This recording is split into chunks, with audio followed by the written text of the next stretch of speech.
Story time, part 3 and 4. When I was in second grade, it was the first time I've actually ever been to public school. From pre K till first grade, I went to a private Christian school, but that's a story for another time. When I was in second grade, I made straight A's. I was very, very academically driven.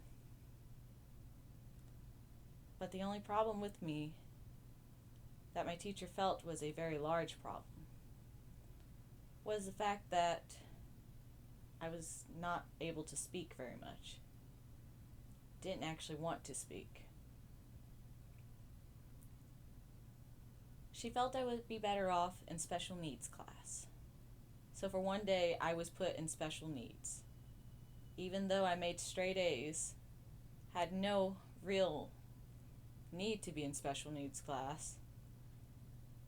It was just I didn't act like everyone else. They didn't have a word for selective mute when I was growing up, or where I grew up at. Let's put. So, my mom fought tooth and nail to make sure I went back to regular class in her classroom. She didn't really like that idea because she felt I wasn't ever going to be normal. I met her after middle school when I graduated in Walmart, because it's a small town, by the way. I met her after high school when I graduated.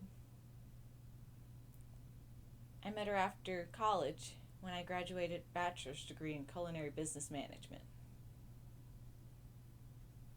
And it was nice to be known as the kid who she thought I was retarded, but could accomplish so much more than all the students that weren't retarded so much. And yes, I'm using the word retarded, and I understand it's a dead word. But back then it wasn't. When I was in third grade, I had a third grade teacher who honestly didn't believe in mental illness at all. She felt that people with mental illness were faking just for attention. She would be alive today if she would have acknowledged that people did have mental illness.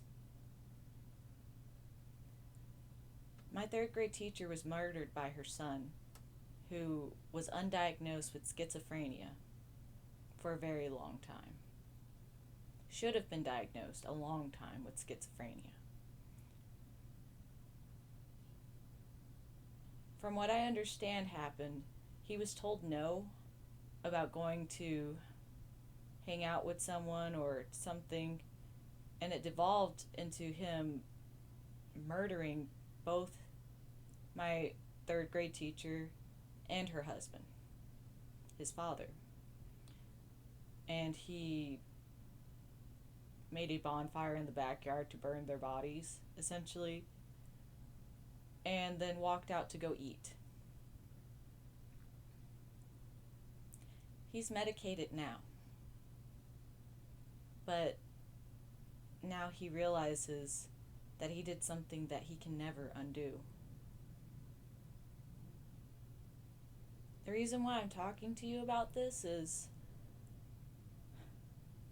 mental illness is something that is very serious. You can go undiagnosed for a very long time. And even though you have behaviors or mannerisms that aren't the norm, it doesn't mean that you're broken.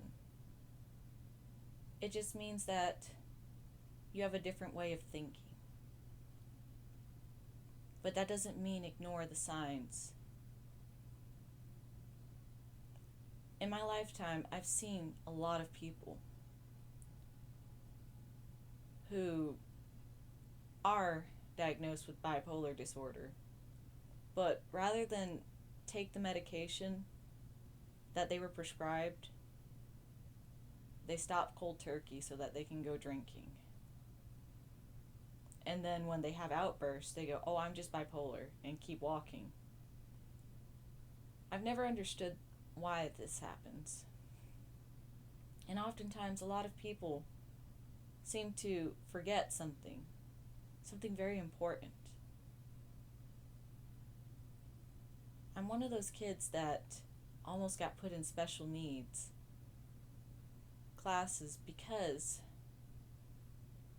we didn't have words for what I had, what I still have. I'm classified with social phobia, generalized social anxiety, as well as anxiety disorder. I've got several other ailments too. I don't let that stop me from becoming something more with my life. I want everyone to know that, yes, it's hard for me to talk at times, and yes, you'll hear me jumble my words, but it's okay.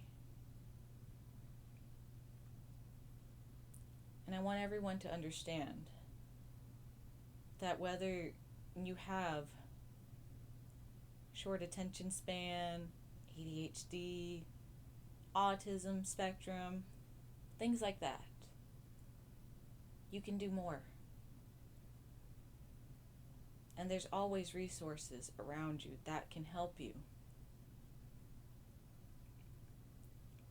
When I was growing up, I had an electronic pocket dictionary because I could use words, I could tell you the definition to a word, everything. Ask me to spell something. If I could fuck it up, I will fuck it up. And in such a way that everyone just goes, "Where'd that come from?" We have tools at our disposal to help us, even now. That's pretty much my stories for this time. Stay tuned for more stories.